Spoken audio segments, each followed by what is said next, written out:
James Lawrence. Jim Brooks is an American director, producer and screenwriter. Growing up in North Bergen, New Jersey, Brooks endured a fractured family life and passed the time by reading and writing. After dropping out of New York University, he got a job as an usher at CBS, going on to write for the CBS News broadcasts. He moved to Los Angeles in 1965 to work on David L. Wolper's documentaries. After being laid off, he met producer Allan Burns, who secured him a job as a writer on the series My Mother the Car. Brooks wrote for several shows before being hired as a story editor on My Friend Tony, and later created the series Room 222. Grant Tinker hired Brooks and Burns at MTM Productions to create The Mary Tyler Moore Show in 1970. The show, one of the first to feature an independent working woman as its lead character, was critically acclaimed and won Brooks several Primetime Emmy Awards. Brooks and Burns then created two successful spin-offs from Mary Tyler Moore in the shape of Rhoda and Lou Grant. Brooks left MTM Productions in 1978 to co-create the sitcom Taxi, which, despite winning multiple Emmys, suffered from low ratings and was cancelled twice. Brooks moved into feature film work when he wrote and co-produced the 1979 film Starting Over. His next project was the critically acclaimed film Terms of Endearment, which he produced, directed and wrote, winning an Academy Award for all three positions. Basing his next film, Broadcast News, on his journalistic experiences, the film earned him a further 2 Academy Award nominations. Although his 1994 work I'll Do Anything was hampered by negative press attention due to the cutting of all of its recorded musical numbers, As Good as It Gets earned further praise. It was 7 years until his next film, 2004's Spanglish. His sixth film, How Do You Know, was released in 2010. Brooks also produced and mentored Cameron Crowe on Say Anything, and Wes Anderson and Owen Wilson on Bottle Rocket. In 1984, Brooks founded the television and film company, Gracie Films. Although he did not intend to do so, Brooks returned to television in 1987 as the producer of The Tracy Ullman Show. He hired cartoonist Matt Groening to create a series of shorts for the show, which eventually led to The Simpsons in 1989. The Simpsons won numerous awards and is still running. Brooks also co-produced and co-wrote the 2007 film adaptation of the show, The Simpsons Movie. In total, Brooks has received 47 Emmy nominations, winning 20 of them. Early life: Brooks was born James Lawrence Brooks on May 9, 1940 in Brooklyn, New York, United States, and raised in North Bergen, New Jersey. His parents, Dorothy and Edward Brooks, were both salespeople. The Brooks family was Jewish. Edward Brooks changed his surname from Bernstein and claimed to be Irish. Brooks' father abandoned his mother when he found out she was pregnant with him, and lost contact with his son when Brooks was 12. During the pregnancy, Brooks further sent his wife a postcard stating that if it's a boy, name him Jim. His mother died when he was 22. He has described his early life as tough with a broken home, and him being poor and sort of lonely, that sort of stuff, later adding, "My father was sort of in and out and my mother worked long hours, so there was no choice but for me to be alone in the apartment a lot." He has an older sister, Diane, who helped look after him as a child. Brooks spent much of his childhood surviving, and reading numerous comedic and scripted works, as well as writing. He sent comedic short stories out to publishers and occasionally got positive responses, although none were published, and he did not believe he could make a career as a writer. Brooks attended Weehawken High School but was not a high achiever. He was on his high school newspaper team and frequently secured interviews with celebrities including Louis Armstrong. He lists some of his influences as Sid Caesar, Jack Benny, Lenny Bruce, Mike Nichols and Elaine May, as well as writers Paddy Chayefsky and F. Scott Fitzgerald. Career =television=. In 1987, the Chicago Sun-Times described Brooks' career as a non-stop crescendo. Although he dropped out of a New York University public relations course, Brooks' sister got him a job as an usher at CBS in New York City, a job usually requiring a college education, as she was friends with a secretary there. He held it for 2.5 years. For 2 weeks he filled in as a copywriter for CBS News and was given the job permanently when the original employee never returned. Brooks went on to become a writer for the news broadcasts, joining the Writers Guild of America and writing reports on events such as the assassination of President Kennedy.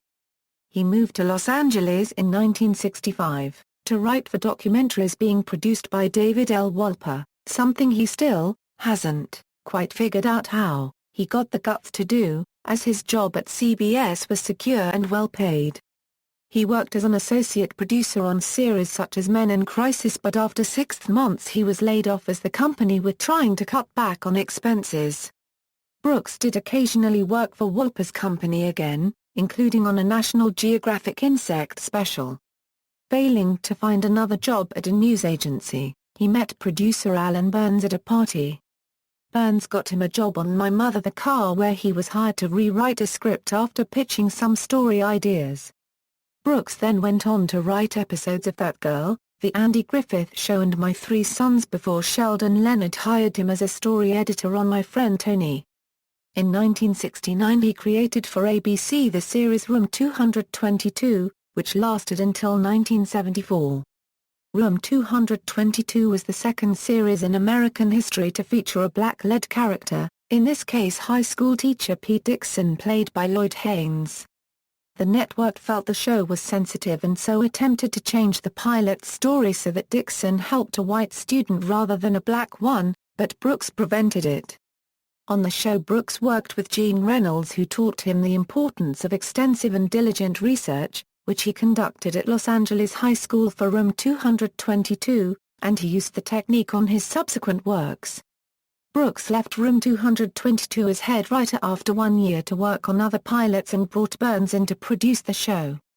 Brooks and Burns were hired by CBS programming executive Grant Tinker to create a series together with MTM Productions for Tinker's wife Mary Tyler Moore, which became The Mary Tyler Moore Show. Drawing on his own background in journalism, Brooks set the show in a newsroom. Initially the show was unpopular with CBS executives who demanded Tinker fire Brooks and Burns. However, the show was one of the beneficiaries of network president Fred Silverman's rural purge. Executive Bob Wood also liked the show and moved it into a better time slot. Brooks and Burns hired all of the show's staff themselves and eventually ended it of their own accord. The Mary Tyler Moore Show became a critical and commercial success and was the first show to feature an independent-minded, working woman, not reliant on a man, as its lead. Jeff Hamill of the Museum of Broadcast Communications described it as one of the most acclaimed television programs ever produced in U.S. television history. During its 7-year period it received high praise from critics and numerous Primetime Emmy Awards, including for 3 years in a row Outstanding Comedy Series. In 2003, USA Today called it one of the best shows ever to air on TV. In 1997, TV Guide selected a Mary Tyler Moore Show episode as the best TV episode ever, and in 1999, Entertainment Weekly picked Mary's hat toss in the opening credits as television's second greatest moment. With Mary Tyler Moore going strong, Brooks produced and wrote the TV film Thursday's Game, before creating the short-lived series Paul Sand and Friends and Lovers in 1974. He and Burns moved on to Rhoda, a spin-off of Mary Tyler Moore, taking Valerie Harper's character Rhoda Morgenstern into her own show. It was well received, lasting 4 years and earning Brooks several Emmys. The duo's next project came in 1977 in the shape of Lou Grant, a second Mary Tyler Moore spin-off, which they created along with Tinker. Unlike its source, however, the series was a drama starring Edward Arsner as Grant. James Brown of the Museum of Broadcast Communications said it explored a knotty issue facing media people in contemporary society, focusing on how investigating and reporting those issues impact on the layers of personalities populating a complex newspaper publishing company. The show was also critically acclaimed, twice winning the Primetime Emmy Award for Outstanding Drama Series and also a Peabody Award. Brooks left MTM Productions in 1978 and formed the John Charles Walters Company along with David Davis, Stan Daniels and Ed Weinberger. They decided to produce Taxi, a show about a New York taxi company, which unlike the other MTM Productions focused on the blue-collar male experience. Brooks and Davis had been inspired by the article Night Shifting for the Hip Fleet by Mark Jacobson, which appeared in the September 22, 1975 issue of New York Magazine. The show began on ABC in 1978, airing on Tuesday nights after Three's Company, which generated high ratings, and after 2 seasons it was moved to Wednesday. Its ratings fell and in 1982 it was cancelled. NBC picked it up, but the ratings remained low and it was dropped after 1 season. Despite its ratings, it won 3 consecutive Outstanding Comedy Series Emmys. Brooks' last TV show produced before he began making films was The Associates for ABC. Despite positive critical attention, the show was quickly cancelled. Alex Simon of Venice magazine described Brooks as bringing realism to the previously overstated world of television comedy. Brooks' fingerprints can now be seen in shows such as Seinfeld, Friends, Ally McBeal and numerous other shows from the 1980s and 90s. Brooks' sitcoms were some of the first with a focus on character using an ensemble cast in a non-domestic situation. Film equals. In 1978, Brooks began work on feature films. His first project was the 1979 film Starting Over, which he wrote and co-produced with Alan J. Pakula. He adapted the screenplay from a novel by Dan Wakefield into a film The Washington Post called a good-humored, heartening update of traditional romantic comedy unlike the drab novel. Brooks' next project came in 1983, when he wrote, produced and directed Terms of Endearment, adapting the screenplay from Larry McMurtry's novel of the same name. It cost $8.5 million and took 4 years to film. Brooks won the Academy Awards for Best Picture, Director and Screenplay adapted from another medium. Brooks was fearful of the attention Oscar success would bring, as he would be deprived of a low profile, finding it hard to work with the spotlight shining in your eyes. He added, "There's a danger of being seduced into being self-conscious, of being aware of your career. That can be lethal." He also grew more concerned of the threatening corporate influence into the film industry at the expense of the idea of the creative spirit. He channeled this ambivalence into broadcast news. As a romantic comedy, Brooks felt he could say something new. With that formatting, one of the things you're supposed to do every once in a while as a filmmaker is capture time and place. I was just glad there was some way to do it in a comedy. He cast William Hurt, Holly Hunter and Albert Brooks in the 3 main roles. He wished to set the film in a field he understood and opted for broadcast journalism. After talking with network journalists at the 1984 Republican National Convention, Brooks realized it had changed so much since I had been near it, and so did about 1.5 years of solid research into the industry.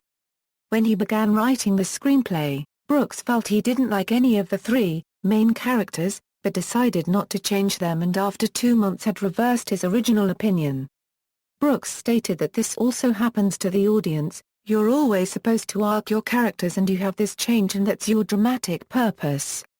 But what I hope happens in this film is that the audience takes part in the arc. So what happens is that the movie doesn't select its own hero. It plays differently with each audience. The audience helps create the experience, depending on which character they hook onto. He did not decide on the ending of the film until the rest of it had been completed. Brooks was nominated for the Academy Awards for Best Picture and Best Original Screenplay for Broadcast News. At the 38th Berlin International Film Festival, the film was nominated for the Golden Bear and Holly Hunter won the Silver Bear for Best Actress. His 1994 film I'll Do Anything, starring Nick Nolte, was conceived and filmed by Brooks as an old-fashioned movie musical and parody of Hollywood lifestyles and movie cliché. Copyright S, costing $40 million. It featured songs by Carole King, Prince, and Shiner. Copyright Ad O'Connor, among others, with choreography by Twyla Tharp.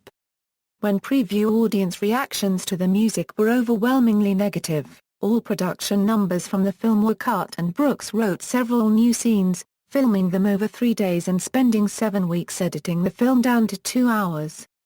Brooks noted, "Something like this not only tries one's soul, it threatens one's soul."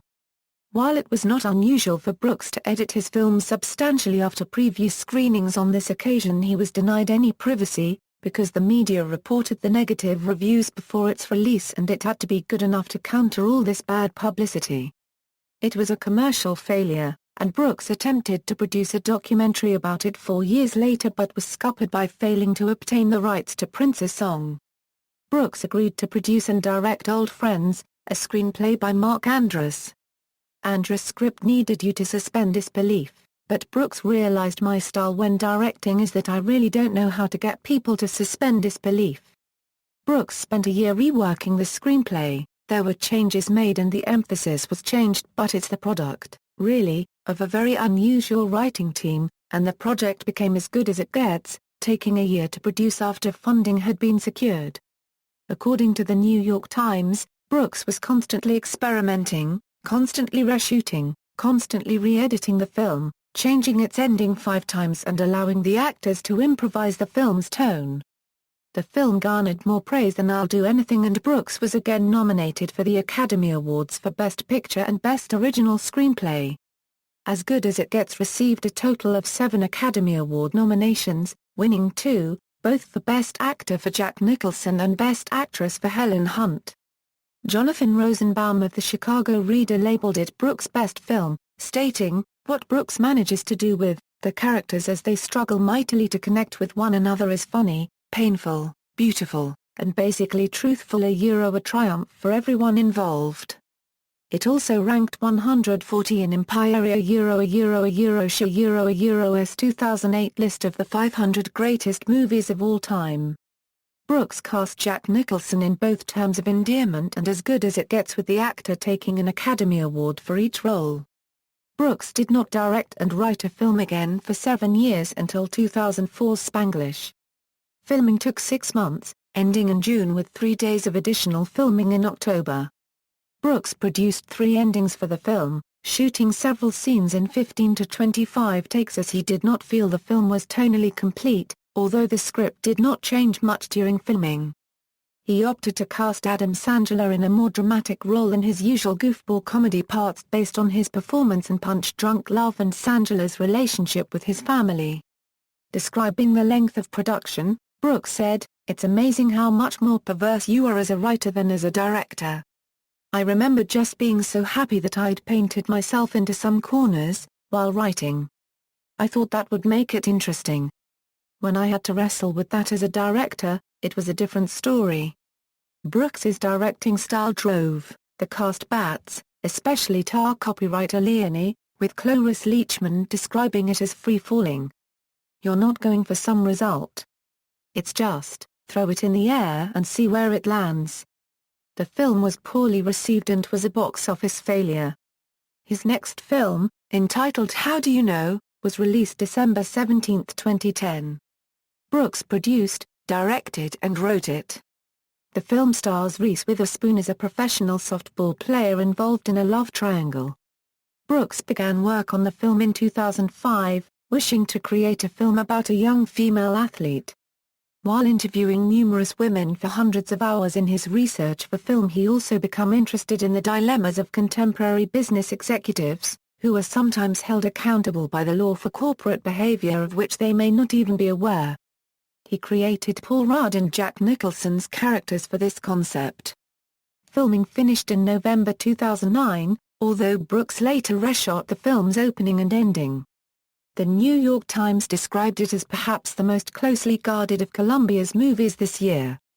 Brooks was paid $10 million for the project, which cost $100 million. The film was negatively received. Patrick Goldstein wrote in the Los Angeles Times that the characters were stick figures, the jokes were flat, the situations felt scarily insular. He felt the film showed Brooks had finally lost his comic mojo, concluding his films used to have a wonderfully restless, neurotic energy, but How Do You Know feels like it was phoned in from someone resting uncomfortably on his laurels. Variety Euro's Peter DeBruge also felt the film showed Brooks had lost his spark. Richard Corliss of Time was more positive, writing, "Without being great, it's still the flat-out finest romantic comedy of the year, while Brooks hasn't lost his gift for dreaming up heroes and heroines who worry amusingly." Brooks started his own film and television production company, Gracie Films, in 1984. He produced Big and the War of the Roses. Brooks mentored Cameron Crowe and was the executive producer of Crowe's directorial debut Say Anything, and produced his later film Jerry Maguire. Brooks also helped Owen Wilson and Wes Anderson after their feature-length script and short film version of Bottle Rocket were brought to his attention. Brooks went to Wilson and Anderson's apartment in Dallas after agreeing to produce the film. Wilson stated, "I think he felt kind of sorry for us." Despite having the worst script reading Brooks had ever heard, Brooks kept faith in the project. Brooks produced and directed Brooklyn Laundry, his first theatrical production, in 1990. It starred Glenn Close, Woody Harrelson and Laura Dern. In 2007, Brooks appeared along with Nora Ephron, Carrie Fisher and others in Dreams on Spec, a documentary about screenwriting in Hollywood. Return to television. Although Brooks never meant to return to television, he was helping Tracey Ullman start The Tracey Ullman Show, and when she could not find another producer, he stepped in. On the suggestion of friend and colleague Polly Platt, who gave Brooks the 9-panel Life in Hell cartoon entitled The Los Angeles Way of Death, which hangs outside Brooks' Gracie Films office, Brooks asked Life in Hell cartoonist Matt Groening to pitch an idea for a series of animated shorts to appear on The Tracey Ullman Show. Groening initially intended to present an animated version of his Life in Hell series. However, when Groening realized that animating Life in Hell would require the rescinding of publication rights for his life's work, he chose another approach and formulated his version of a dysfunctional family in the lobby of Brooks' office. After the success of the shorts, the Fox Broadcasting Company in 1989 commissioned a series of half-hour episodes of the show, now called The Simpsons, which Brooks produced alongside Groening and Sam Simon. Brooks negotiated a provision in the contract with the Fox network that prevented Fox from interfering with the show's content. According to writer John Vitti, Brooks contributed more to the episode Lisa's Substitute than to any other in the show's history. The Simpsons garnered critical and commercial acclaim, winning numerous awards and is still running after 20 years. In a 1998 issue celebrating the 20th century's greatest achievements in arts and entertainment, Time magazine named The Simpsons the century's best television series. In 1997, Brooks was inducted into the Television Hall of Fame. In 1995, Brooks and Groening were involved in a public dispute over the episode A Star is Burns. Groening felt that the episode was a 30-minute advertisement for Brooks' show The Critic, and was created by former The Simpsons showrunners Al Jean and Mike Race, and whose lead character Jay Sherman appears in the episode. He hoped Brooks would pull the episode because articles began to appear in several newspapers around the country saying that Groening created The Critic, and removed his names from the credits. In response, Brooks said, "I am furious with Matt, he's been going to everybody who wears a suit at Fox and complaining about this." When he voiced his concerns about how to draw The Critic into the Simpsons universe, he was right and we agreed to his changes. Certainly he's allowed his opinion, but airing this publicly in the press is going too far. He is a gifted, adorable, cuddly ingrate. But his behavior right now is rotten. The Critic was short-lived, broadcasting 10 episodes on Fox before its cancellation. A total of only 23 episodes were produced, and it returned briefly in 2000 with a series of 10 internet broadcast webisodes. The series has since developed a cult following thanks to reruns on Comedy Central and its complete series release on DVD. His early 1990s shows Sibs and Phenom, both produced as part of a multi-show deal with ABC, and the 2001 show What About Joan for the same network, were all similarly short-lived. Brooks co-produced and co-wrote the 2007 feature-length film adaptation of The Simpsons, The Simpsons Movie. He directed the voice cast for the first time since the television show's early seasons. Dan Castellaneta found the recording sessions more intense than recording the television series, and more emotionally dramatic. Some scenes, such as Marge's video message to Homer, were recorded over 100 times, leaving the voice cast exhausted. Brooks conceived the idea for, co-produced and co-wrote the Maggie-centric short film The Longest Daycare, which played in front of Ice Age, Continental Drift in 2012. It was nominated for the Academy Award for Best Animated Short Film in 2013. Personal life: he was married to Holly Beth Holmberg from 1978 to 1999. The two had 3 children together. He was married to Marianne Catherine Morrissey and has 1 child with her. Brooks has donated over $175,000 to Democratic Party candidates. He is also a member of Alpha Epsilon Pi. Filmography == Television == References. External links: James L. Brooks at the Internet Movie Database, James L. Brooks collected news and commentary at The New York Times, James L. Brooks interview video at the Archive of American Television.